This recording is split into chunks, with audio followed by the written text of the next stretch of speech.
By many, the logo is considered the face of a company, and according to Harvard Business Review, its characteristics can greatly influence how consumers perceive a company. This is why it is important to create a logo that looks both professional and attractive to the consumer. I'm Nicholas Haehn, and this is Prasana Ganesh, and today we're discussing what makes a logo. A logo can be defined as a symbol, graphic mark, or color, and it is an important neuromarketing tool. Logos involve the use of text and shapes in order to introduce products and services provided by companies. The logo is one of the essential elements of brand identity, and it is the visual representation of a company.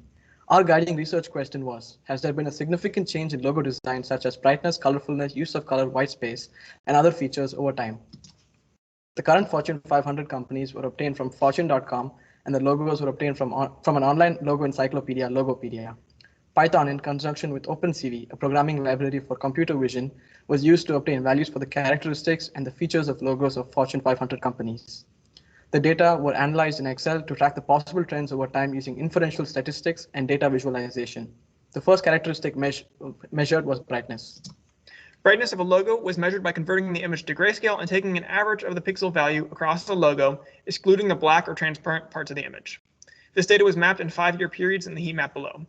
This heat map demonstrates 2 distinct clusters of logos, which do not show a statistically significant change. However, the number of logos with 0 brightness appears to be increasing slightly. These clusters represent colored logos and pure black and white logos, demonstrating a new knowledge that logos tend to be split, either having a decent amount of bright colors or no color at all. Next, gradient, which is a gradual change in color, was measured. Gradients were measured by using a precise edge detection algorithm to detect any change in color values between pixels. Then a low precision edge detection was used to detect the true edges of the logos, which was subtracted from the high precision edge detection.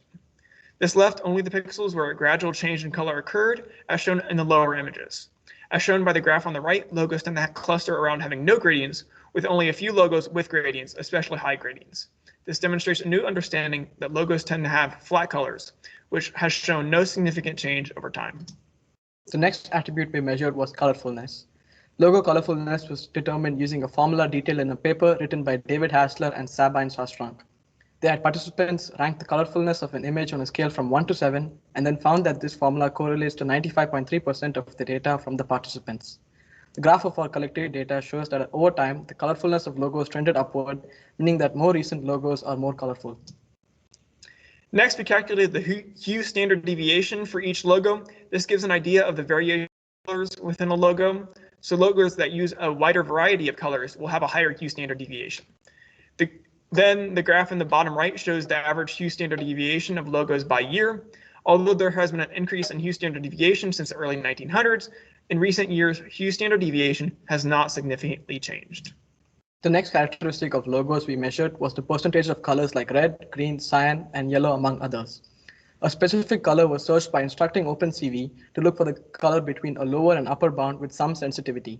If you look at the case of the GE logo, the pixels that contained cyan blue was found and the percentage of the color in the logo was calculated.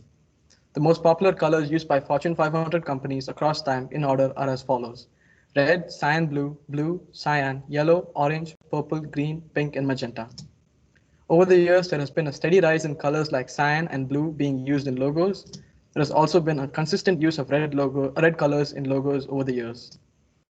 Each color in an image can be represented by a combination of red, green, and blue. We measured the average red, green, and blue values within each logo. And looking at the average of these values for each year, we see a decline in red values, an increase in blue values, and no significant change in green values. The next attribute of logos we measured was whether or not they were grayscale. As you can see from the data on the right, over time, the percent of grayscale logos decreased. From our analysis of Fortune 500 logos, a greater understanding of the trends of logo characteristics was developed.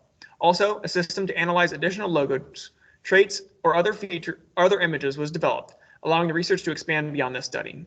From analysis, many logo characteristics for Fortune 500 companies do demonstrate a change over time, but this change is gradual rather than a dramatic shift.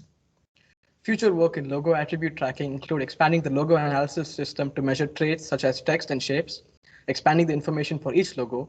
Additionally, the population could be expanded to analyze true logo trends, and these are our references.